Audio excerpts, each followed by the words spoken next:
ఎట్లా అనిపిస్తుందమ్మా ప్రచారంకి వెళ్తున్నారు కదా జనాలందరూ మంచి ఇప్పటికైతే బాగానే అనిపిస్తుంది. కాంగ్రెస్ పార్టీ అవకాశం ఇచ్చింది, టికెట్ సాధించడం కూడా గొప్ప విషయమే అని చెప్పేసి అనుకోవచ్చు. సో టికెట్ సాధించడంలో గెలిచినటువంటి బీరప్ప ఇప్పుడు జరుగుతున్నటువంటి ఎన్నికల్లో జైత్రయాత్ర కొనసాగుతాడు అనుకోవచ్చు.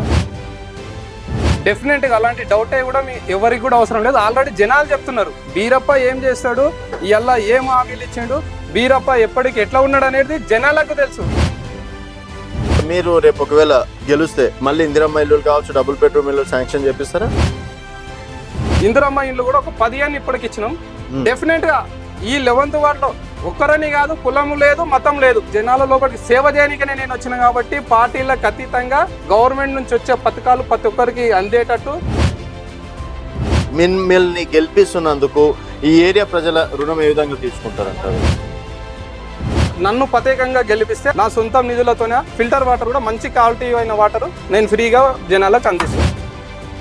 11 వార్డుల ముఖ్యంగా మీ బలగం అంటే ఏం చెప్తారు?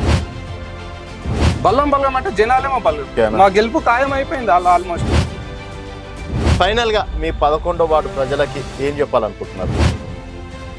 చిన్నకు పెద్దకు అమ్మలకు అక్కలకు అందరి కూడా నేను తెలియజేయవలసింది ఒకటే, నాకు ఓటేయండి, హస్తం గుర్తు మీద ఓటేయండి, భారీ మెజార్టీతో గెలిపియండి. మీ కష్ట సుఖాల మీ వెనకాల నేను ఉంటా, నన్ను దాటి మీ తానికి కష్టం అనేది రావాలి.